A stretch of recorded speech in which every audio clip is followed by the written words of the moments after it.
امروزه به واسطه استفاده انسان از زندگی ماشینی و امکانات رفاهی زیاد، به خاطر اینکه اکثر تحولات با سرعت صورت میگیرن، تغییراتی هم در این روند طبع و مزاج انسان ممکنه دیگران حس کنن، در صورتی که اینا عرض کردم ثابتن و هیچ تغییر نمی کنن.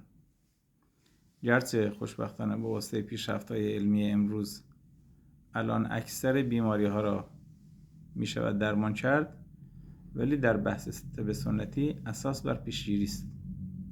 یعنی سعی بر این است که شخص بیمار نشود و پیشگیری شود که نیازی به بحث درمان نباشه. ولی اگر خدای نکرده بیماری با وجود اومد، حتما اوضاع دیگه تو مبحث درمان به شیوه‌های متفاوتی که ارائه خواهد شد اقدام می شود. اما اون چیزی که خیلی مهم است در بحث مزاج و طبع همون طبیعت انسانه، چی میگن طبیعتش اینجوره به طور کلی، ولی مزاج عارضیه، یعنی چیزیه که تحت تاثیر موضوعات متفاوت عرض کردم تغییر میکنه. پس طبع انسان تقریبا میشه گفت و یا موجودات دیگه ثابتن.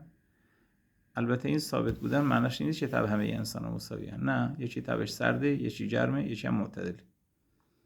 ولی مزاج تحت تاثیر عرض کردم غذاهای مصرفی، عوامل محیطی، سردی و گرمی هوا و حتی منطقه متفاوت، اینا تغییر میکنن.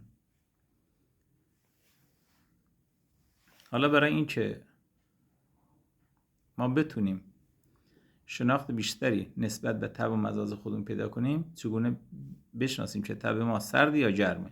اول طبع بگم. اگر ما در فصول سرد سال احساس سردی میکنیم و در فصول گرم سال تقریبا راحت تریم، این بیانگری که طبع ما سرده.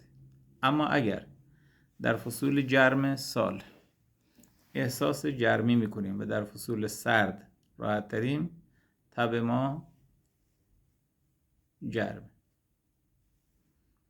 اما بعضی از افراد در تمام فصول بدنشون خیلی واکنش جدی نشون نمیده، یعنی در فصل زمستان و تابستان تقریبا به شکل متعادل تری بدنشون گرما و سرما حس میکنه.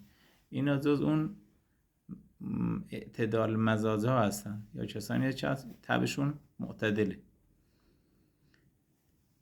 پس دانستن این که طبعت چی هست خیلی در حفظ سلامتی شما مؤثره. پس شخصی که طبع گرمی داره در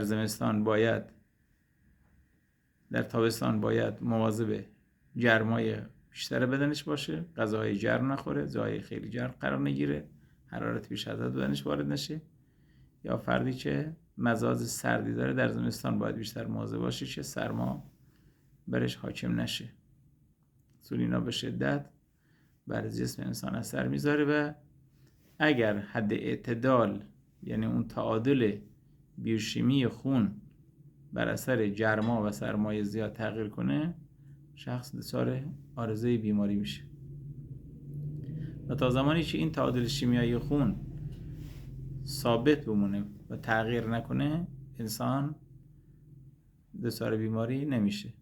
پس اولین وظیفه ما حفظ تعادل بیوشیمیایی خونه، که اون هم به وسیله غذاها، آداب و شیوه زندگی، عوامل محیطی و همینطور فصول سال باید این تعادل در حد ممکن حفظ بشه که دچار عوارضی نشیم. حالا